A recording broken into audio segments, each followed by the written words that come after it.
ഒമാനിൽ മന്ത്രിസഭ പുനഃസംഘടിപ്പിച്ച് സുൽത്താൻ ഹൈതം ബിൻ താരിഖ് ഉത്തരവിറക്കി. സാമ്പത്തിക കാര്യ ഉപപ്രധാനമന്ത്രിയായി Sayyid Theyazin bin Haitham Al സയ്യിദിനെ നിയമിച്ചു. 2020 സുൽത്താൻ അധികാരമേറ്റതിന് ശേഷമുള്ള ആദ്യ പുനഃസംഘടനയാണിത്.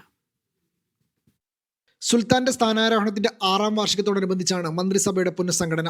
ഒമാന്റെ സാമ്പത്തിക കാര്യ ഉപപ്രധാനമന്ത്രിയായി നിലവിലെ സാംസ്കാരിക കായിക യുവജന മന്ത്രി Sayyid Theyazin bin Haitham Al സയ്യിദിനെയാണ് നിയമിച്ചത്. സാമ്പത്തിക പരിഷ്കാരങ്ങൾ ത്വരിതപ്പെടുത്തുന്നതിനും നയ ഏകോപനം ശക്തിപ്പെടുത്തുന്നതിനുള്ള പുതിയ നിയമനം സുൽത്താനിന്റെ മുന്നേറ്റത്തിന് ഊർജ്ജം പകരുന്നതാകും. അൻവർ ബിൻ ഹിലാൽ അൽ ജബ്രിയെ വാണിജ്യ വ്യവസായ നിക്ഷേപ പ്രോത്സാഹന മന്ത്രിയായും നിയമിച്ചിട്ടുണ്ട്. സയ്യിദ് ഇബ്രാഹിം അൽ ബുസൈദിയാണ് പുതിയ പൈതൃക ടൂറിസം മന്ത്രി. മുസദ്ദ ഗവർണറായിരുന്നു ബുസൈദി. മസ്കത്ത് ഗവർണറായിരുന്ന സൗദ് ബിൻ ഹിലാൽ അൽ ബുസൈദിയെ സാംസ്കാരിക കായിക യുവജന മന്ത്രിയായി നിയമിച്ചിട്ടുണ്ട്. മസ്കത്ത് മുനിസിപ്പാലിറ്റിയുടെ ചെയർമാനായി എഞ്ചിനീയർ അഹമ്മദ് അൽ അംറിയെയാണ് നിയമിച്ചത്. സയ്യിദ് ബിലാറബ് ബിൻ ഹൈതമിനെ മസ്കത്ത് ഗവർണറായും സഹമന്ത്രിയായും നിയമിച്ചിട്ടുണ്ട്.